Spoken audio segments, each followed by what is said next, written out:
तो दोस्तों आज मैं एक्सप्लेन करूंगा हाल ही में आई 1920 हॉरर्स ऑफ हार्ट मूवी को। और ये मूवी इस हॉरर फ्रेंचाइजी के अंदर 5वीं फिल्म है। जी हाँ, पहली आई थी 1920, फिर 1920 इविल रिटर्न्स, फिर 1920 लंदन, फिर 1921 और अब फिर से डाउनग्रेड करके 1920 हॉरर्स ऑफ द हार्ट। और इस फिल्म के अंदर हम सब की प्यारी दुलारी बालिका वधू हैं। और इस वीडियो के अंदर हम देखेंगे कि इस मूवी की कहानी कैसी होगी। तो चलिए अब बिना किसी देरी के चलते हैं सीधा वीडियो की तरफ। तो ये कहानी है एज यूजुअल 1920 की, यानी कि 1920 के अंदर एक और कहीं कहानी घट रही होगी, जो कि शुरू होती है मेघना को दिखाते हुए, जो कि अपने फादर धीरज के साथ में रहती है। मेघना का एक बॉयफ्रेंड है अर्जुन, जिससे वो काफी प्यार करती है और अपने 21st बर्थडे पर वो धीरज को उसके बारे में बता भी देती है।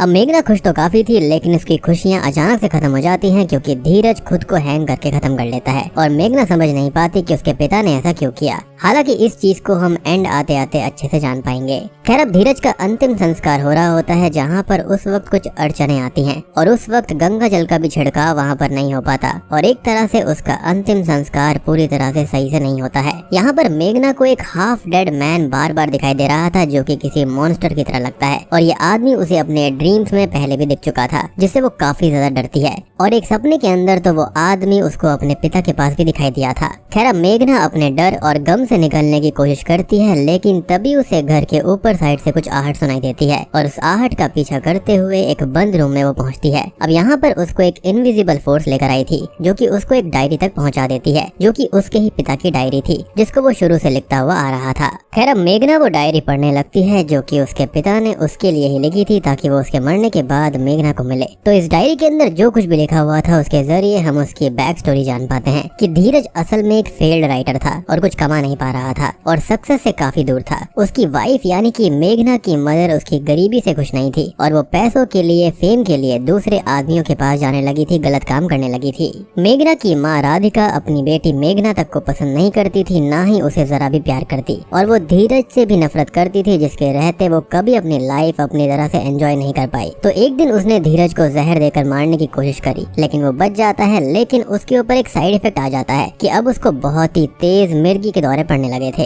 वो अपने दर्द के साथ जी रहा होता है कि तभी राधिका उसे और छोटी मेघना को छोड़कर चली जाती है और एक रॉयल फैमिली में शादी करके खुशी खुशी अपने मन की जिंदगी बिताने लगती है। यानी कि उसने अपने पति और अपनी बेटी को पीछे मरने के लिए छोड़ दिया था। अब धीरज ने अभी तक दर्द सहते हुए मेघना को पाला और जब वो 21 साल की हो गई, अपनी लाइफ खुद से स्पेंड कर सकती थी, तो वो इस दर्द से आजाद होने के लिए खुद को खत्म कर लेता है। और भले ही उसने खुद को खत्म किया हो, लेकिन इसका बीज मेघना की माँ राधिका ने ही बोया था और उसकी मौत की और मेघना के दर्द की इकलौती जिम्मेदार उसकी माँ राधिका है। खैर, अब ये सब जानकर मेघना बहुत ही ज्यादा गुस्से में आ जाती है और अपने पिता की चिता के पास जाकर उनको बुलाने लगती है, रोने लगती है और अपना गुस्सा निकालने लगती है। लेकिन तभी अचानक से ही शॉकिंगली धीरज की स्पिरिट वहाँ पर आती है और मेघना उससे ये कहती है कि वो अपने पिता के दोषी को ऐसे ही नहीं छोड़ सकती है, वो राधिका से बदला लेगी। इस पर धीरज उसको समझाता है कि ये ठीक नहीं है और वो खुद बदले की चाह को छोड़ चुका है। लेकिन मेघना गुस्से में थी और वो अपने बदले के लिए अपने पिता को मना लेती है, जिस पर वो मान भी जाते हैं। और अब धीरज की स्पिरिट उससे ये कहती है कि बदला लेने के लिए उसे राधिका के घर के अंदर जाना होगा और वो उसके साथ वहाँ पर रहेगा। मेघना बिल्कुल वैसा ही करती है और अर्जुन को बिना बताए राधिका के घर के लिए निकल जाती है, जहाँ पर राधिका अपने हस्बैंड शांतनु और 16 साल की बेटी अदिति के साथ रहती है। अब मेघना घर पर आती है और शांतनु उसको वेलकम करता है, जिसे पता होता है कि वो राधिका की पहली बेटी है, लेकिन उसका बिहेवियर मेघना के लिए काफी अच्छा होता है और ये चीज यहाँ पर मेघना ने एक्सपेक्ट नहीं करी थी। अब वो राधिका को उससे मिलने बुलाता है, लेकिन फिलहाल मेघना की माँ उसको अभी फेस नहीं कर सकती थी, तो वो उसे अभी नहीं मिलती। अब मेघना अपने बदले के लिए ही आई थी और उसको ये काफी बुरा लगता है कि उसकी माँ उससे मिलने नहीं आई। अब वो शांतनु को धीरज के बारे में बताती है और कहती है कि उसके लिए रहने के लिए घर नहीं है। इस पर शांतनु कहता है कि उसे कहीं और जाने की जरूरत नहीं है और यही उसका घर है और यही उसका परिवार है, तो वो यहाँ पर रह सकती है। खैर, अब अगले सीन में धीरज की स्पिरिट मेघना से कांटेक्ट करती है। अब आप सोचोगे कि ऐसा कैसे हो सकता है, तो यहाँ पर जब भी धीरज की स्पिरिट मेघना के पास में आती है या फिर उससे बात करती है, तो मेघना को भी मिर्गी के दौरे आने लगते हैं। यानी कि शायद से वो एक ऐसे रेल्म के अंदर मिलते हैं जहाँ पर जाने के लिए मेघना का ऐसा होना जरूरी है। खैर धीरज की स्पिरिट मेघना से कहती है कि वो यहाँ पर नहीं आ सकता क्योंकि इस घर के अंदर एक अखंड ज्योति जल रही है और यहाँ के मंदिर के अंदर भगवान की शक्ति काफी ज्यादा है जो कि उसको यहाँ पर आने से रोक रही है। तो मेघना को सबसे पहले उस ज्योति को बुझा देना होगा और मेघना वैसा ही करती है। खैर अब ज्योति बुझने के कुछ ही समय के बाद में धीरज की स्पिरिट घर के अंदर तो आ जाती है, लेकिन यहाँ पर नोट करने वाली बात ये थी कि धीरज की स्पिरिट को उस हाफ डेड मैन यानी कि मॉन्स्टर दिखने वाली स्पिरिट ने भेजा था।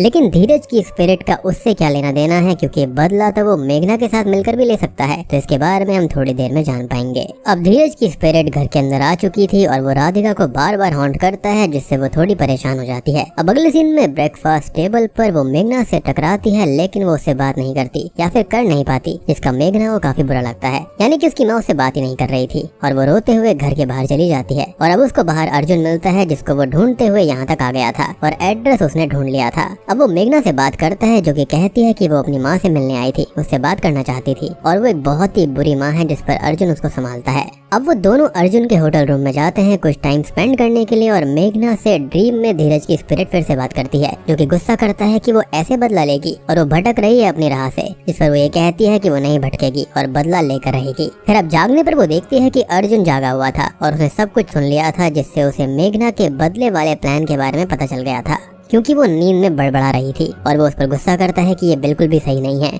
और अगर वो ये सब बंद नहीं करेगी तो वो राधिका को सब कुछ सच बता देगा, जिस पर उनकी बहस हो जाती है और मेघना वहाँ से चली जाती है। अब तभी हम उस मॉन्स्टर को देख पाते हैं जो कि होटल के बाहर ही खड़ा हुआ था, यानी कि वो जो स्पिरिट थी, और वो ये कहता है कि अर्जुन उसके प्लान के बीच में आकर चीजें खराब कर सकता है और अब वो अपनी पावर से अर्जुन के ऊपर अटैक करवा देता है। खैर अब यहाँ पर मेघना घर आ चुकी थी और यहाँ पर अदिति उसके पास आती है और उससे बात करती है, जिसको ये पता चल चुका था कि मेघना उसकी बड़ी बहन है और वो मेघना से अच्छे से बात करती है, उसको अपनी बहन एक्सेप्ट भी कर लेती है। और सबसे बड़ी बात की जो डिस्क्रिप्शन राधिका का यहाँ पर धीरज ने दिया था, यहाँ पर ये पूरा परिवार वैसा नजर नहीं आ रहा था।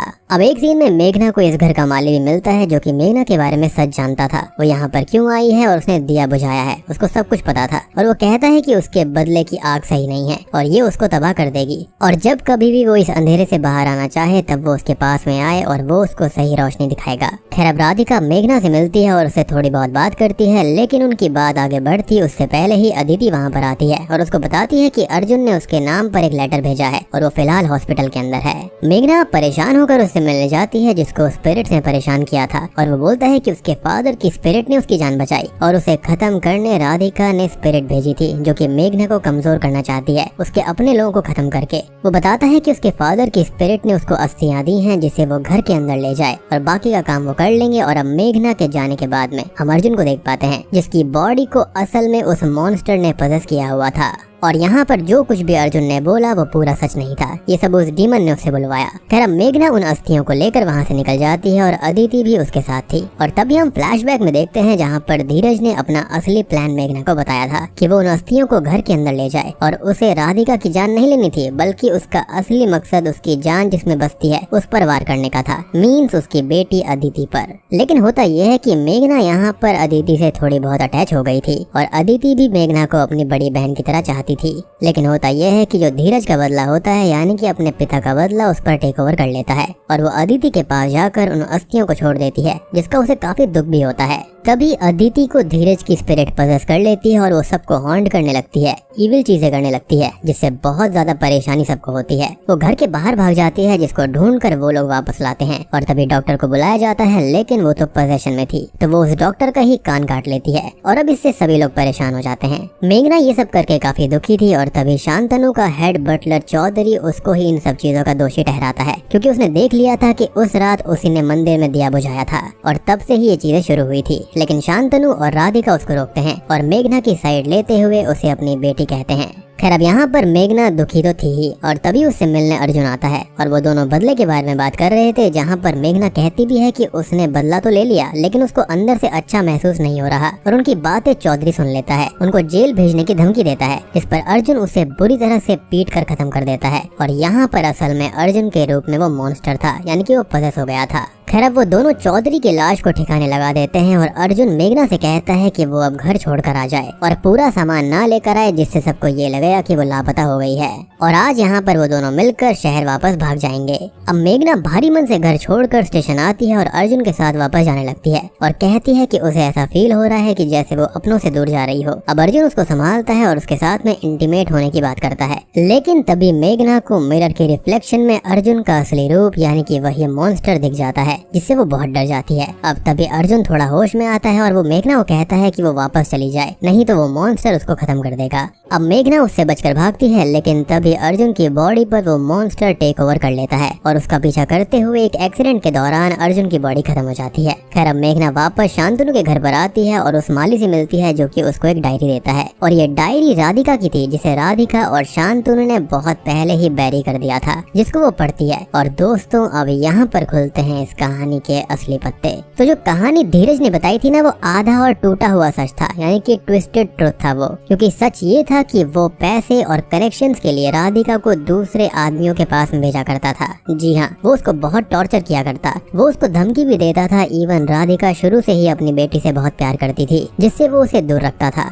और उसने खुद ही जहर खाया था उसको डराने के लिए, और खाया भी इतना थोड़ा सा कि वो मरे ना, खाली वो उसको डरा पाए। अब राधिका इन सब से टूट चुकी थी और एक दिन खुद को खत्म करने का फैसला करती है, जिसको शांतनु मिलता है जो कि उसकी जान बचाता है और उसकी कहानी जानकर उसकी मदद भी करता है। अब शांतनु की मदद से मेघना अपनी बेटी को धीरज से बचाकर उसे जेल भेज सकती थी, लेकिन उससे पहले ही धीरज मेघना को लेकर भाग जाता है और कई सालों तक राधिका और शांतनु मेघना को ढूंढते रहते हैं, लेकिन वो उनको कहीं भी नहीं मिलती। अब होता यह है कि अंत में राधिका हिम्मत हार जाती है, जिसके दुख को दूर करने के लिए शांतनु उसे वो डायरी बैरी करके अपने दर्द से बाहर आने की सलाह देता है। और अब असली सच जानकर मेघना टूट जाती है कि उसने अपने ईविल फादर की बात मानकर अपनी अच्छी माँ और बहन की लाइफ खराब कर दी। और अब वो राधिका और शांतनु को जाकर सब सच बता देती है। वो दोनों उस पर काफी गुस्सा करते हैं और उसे यहाँ से जाने के लिए कहते हैं, जिस पर वो कहती है कि वो चली जाएगी, लेकिन सब कुछ ठीक करके जाएगी। और अब आपको समझ में आया होगा कि ये पूरी फैमिली यहाँ पर मेघना के साथ में अच्छा बिहेव क्यों कर रही थी, क्योंकि वो जेन्युइनली उससे प्यार करते थे। यहाँ पर जो ईविल था वो कोई और नहीं बल्कि धीरज था, यानी कि उसके खुद के पिता। अब वो लोग एक पंडित को बुलाते हैं जो कि उन्हें बताते हैं कि धीरज की इविल स्पिरिट ने ये प्लान सालों पहले से बना रखा था और उसने डील करी थी उस हाफ डेड मैन से, यानी कि डीमन से, जो कि बदले में धीरज का हार्ट क्लेम करता। इसलिए धीरज की बॉडी से उसका हार्ट नहीं मिला था और यहाँ पर गंगा जल का भी छिड़काव नहीं हो पाया था, क्योंकि वहाँ पर वो हाफ डेड मैन की स्पिरिट मौजूद थी, यानी कि डीमन मौजूद था। और यहाँ पर धीरज की पावर्स इसलिए ज्यादा हैं क्योंकि यहाँ पर एक आत्मा नहीं है बल्कि एक प्रेत भी है। मीन्स वहाँ पर हाफ डेड मैन का भी साया है जो कि यहाँ पर धीरज की स्पिरिट की हेल्प कर रहा है। अब वो पंडित जी उन्हें धीरज की स्पिरिट से अदिति को बचाने का उपाय बताते हैं कि उन्हें गायत्री मंत्र का जाप करके उस पर गंगा जल डालना होगा। और वो लोग ऐसा ही करते हैं, लेकिन वो उन्हें ही ओवर पावर कर लेता है और एक सर्वेंट को खत्म कर देता है, यानी कि जो अदिति होती है ना उसके अंदर की स्पिरिट। और उनको हराने के लिए गायत्री मंत्र का वो उल्टा जाप भी करने लगती है, जो कि बेसिकली मौकरी है भगवान के लिए। खैर अब वो रूम से बाहर भाग जाती है और वो तीनों अलग अलग होकर उसको ढूंढते हैं और शांतनु पर वो प्रेत means half dead man attack करता है और उसको खत्म ही करने वाला होता है, लेकिन शांतनु उससे लड़कर उसको खत्म कर देता है, क्योंकि सारे उपाय तो यहाँ पर पंडित जी ने बता ही दिए थे और ये हाफ डेड मैन अकेला कुछ नहीं कर सकता था। यहाँ पर जो कुछ करना था वो धीरज की स्पिरिट कर रही थी। हाफ डेड मैन तो खाली उसकी हेल्प कर रहा था, क्योंकि यहाँ पर उसने उसको समन किया था, अपना हार्ट उसको दिया था, वो भी ऑफरिंग की तरह। खैर अब राधिका पर पजेस्ड हुई उसकी ही बेटी अदिति अटैक कर देती है और उसको घायल करती है, जिसको मेघना संभालती है और वो मेघना से रिक्वेस्ट भी करती है कि वो अदिति को बचा ले। अब मेघना मंदिर जाकर उस दिए को वापस जलाती है और माता के त्रिशूल से खुद की ही जान ले लेती है, जिसके साथ ही उसकी स्पिरिट वर्ल्ड में आ जाती है और यहाँ पर वो धीरज की स्पिरिट को कन्फ्रंट करती है, जिसने अदिति की बॉडी को कैद करके रखा था। यही वो रेल्म था जहाँ पर ये दोनों बात किया करते थे और दौरे पड़ते वक्त यहीं पर वो जाया करती थी। तो क्या इसको हम एस्ट्रल ट्रैवल बोल सकते हैं। खैर वो धीरज से ये कहती है कि वो उसे कुछ भी गलत नहीं करने देगी और वो उसको पकड़ लेती है, जिससे आफ्टर लाइफ में ले जाने वाली लाइट उन दोनों को लेकर चली जाए। और धीरज उससे लड़ने लगता है, लेकिन लाइट उन दोनों को ही आफ्टर लाइफ में ले जाने लगती है। लेकिन तभी अर्जुन की स्पिरिट, जो कि अभी तक यहीं पर फंसी थी मेघना के इंतजार में, वो उसको पकड़ कर यहीं पर रोकता है और कहता है कि अभी उसके मरने का वक्त नहीं है, जो कि वापस जाकर सब कुछ ठीक करे और जब वक्त आएगा तब तक वो उसका वहाँ पर इंतजार करेगा, यानी कि आफ्टर लाइफ में। और वो उससे विदा लेकर वापस अपनी लाइफ में आ जाती है, यानी कि यहाँ पर धीरज की स्पिरिट को भी मुक्ति मिल गई थी। खैर मूवी के एंडिंग सीन में हम मेघना को हॉस्पिटल में देखते हैं, जहाँ पर उसने अदिति को बचा लिया था और वहाँ पर उसके पास उसकी पूरी फैमिली थी और राधिका उससे ये कहती है कि अब वो अपनी बेटी को पूरा प्यार देगी। और बूम, इसी के साथ में ये मूवी यहीं पर खत्म हो जाती है। तो दोस्तों ये थी 1920 हॉरर्स ऑफ हार्ट फिल्म की कहानी। अब देखो यहाँ पर मैं मूवी के बारे में ज़्यादा कुछ कमेंट करना नहीं चाहता, बाकी आप लोग मुझे अपनी राय बताना कि आपको कैसी लगी। लेकिन हाँ, मैं एक बात कहूँगा कि यहाँ पर फर्स्ट पार्ट से लेकर अब तक का जो लेवल है ना, वो गिरता ही चला गया है। उम्मीद करता हूँ कि आपको एक्सप्लेनेशन पसंद आई होगी। पसंद आई है तो वीडियो को लाइक कर देना, चैनल के ऊपर नए हैं तो सब्सक्राइब कर लीजिए। तो मैं आप सबको मिलता हूँ अगली वीडियो के साथ में, तब तक के लिए